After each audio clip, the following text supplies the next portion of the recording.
Hey guys, this is Cody with Academy Success, and I want to talk a little bit today about goals. So as I'm recording this video, we are approaching a new year.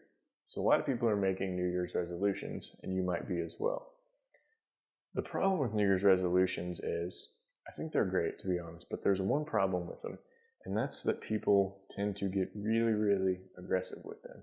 They say, next year's going to be different, this is going to be so awesome, I'm going to make all these big changes in my life. And that's great. It's good to be aggressive, but in order to achieve goals, you have to focus your priority. You can't spread yourself too thin.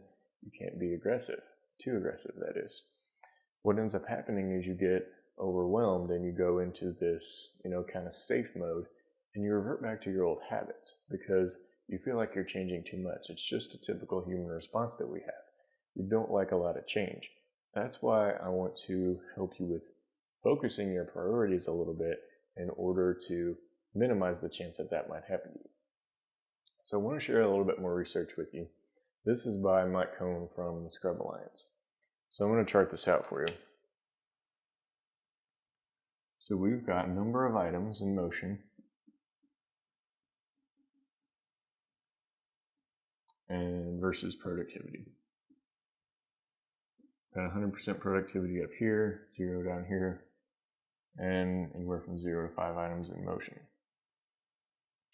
So Mr. Cohn says if we have one thing in motion, we're basically 100% productive. Okay, so that's awesome. One thing in motion, 100% productive. But as we continue to take on more items, our productivity drops by 20% each item. And this is due to switching costs, lack of focus, things like that. So you can see, as we start to get down the spectrum of more and more items in motion, our productivity drops. By the time we're down here to 4 items, we're basically 20% productive. And the reason for that is because we're spread too thin. We're switching our costs, or we're switching our focus between all of those different items.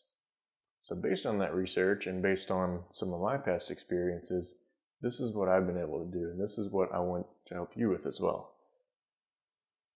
Go ahead and pick just a couple of items off that list. We're going to focus your priority on those couple of things. What that's going to help you do is eliminate all the distractions of this other stuff, and that's going to help you stay at about an 80% level of productivity. Now you might be thinking, okay, well, why don't I just do one thing if I'm 100% productive? Well, that's not all the story. Yes, you can focus on that one thing, but you might get to a point to where you have to stop and you're waiting on someone else, or you can't always be working on that thing, or you get distracted in some other way and you're not able to work on it. So it's good to have that backup item to where you're able to switch from this to this and back and forth so you can always be working on something. So that's where I recommend 2 things over 3, 4, 5, and so on. Allows you to be continually productive. Okay, so moving on from that, I want to help you relate this to a goal list. So let's talk about that.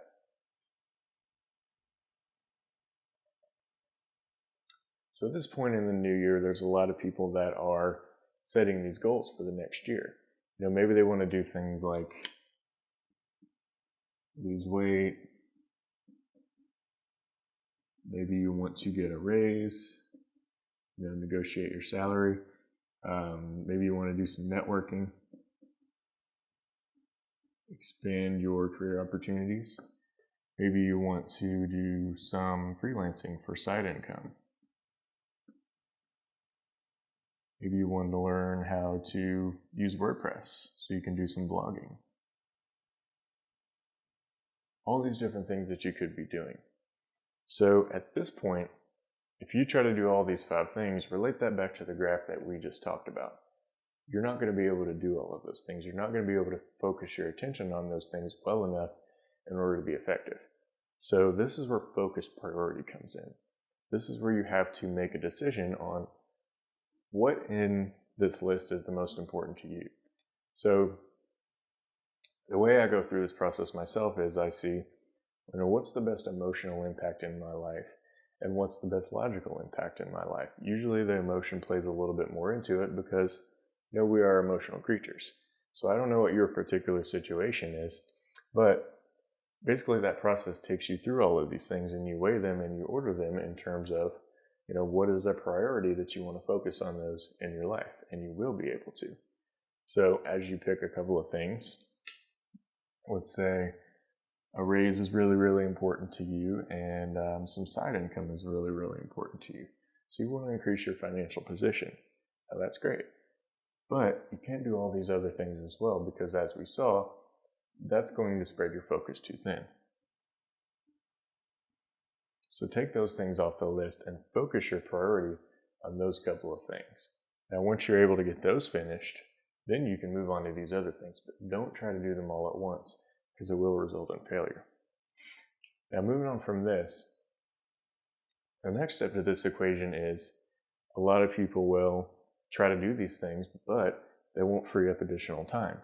So they've got all of these other things going on in their daily life already. They've got their day job, they've got their family, they've got their social obligations, they've got any number of other things that they're already doing in their life.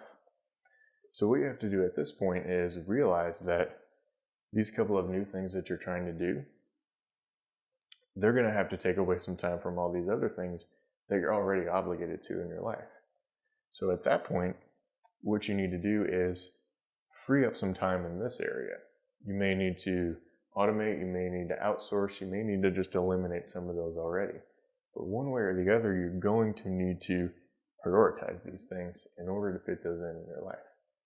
That's where a lot of people will fail, because they don't take into account that they need that additional time in order to put their attention on these things. So they get into that excuse mode of, well, I don't have enough time in order to do these things.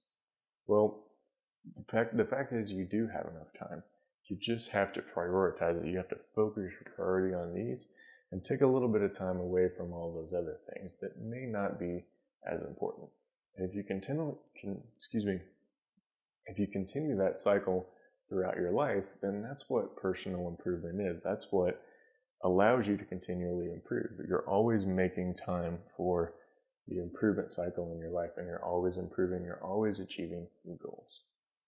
Okay, so I'm going to help you a little bit with the creation of time, streamlining, making sure you have enough time to be able to do all these things in a future video. But right now, what I want you to do is go through this exercise yourself, figure out what your priorities are going to be, and then make sure that you're focusing your priority on just those couple of things that are the most important to you. Then I'm going to help you out with figuring out how to create time for those things as well. Alright, so I'm not sure where you're watching this video, if you're watching it on YouTube or if you're watching it on the blog, but what I do have for you is an MP3 download of this video. I've also got a great post over at Academy Success if you're watching this on YouTube. So go ahead and check that out. There's some more information in that as well. And I would also welcome you to subscribe to the blog at Academy Success, or subscribe to the YouTube channel. I'm going to be doing a lot more of these videos coming up pretty soon. I think I can help you out a lot with a lot more of this stuff. So appreciate you watching, and I'll see you next time.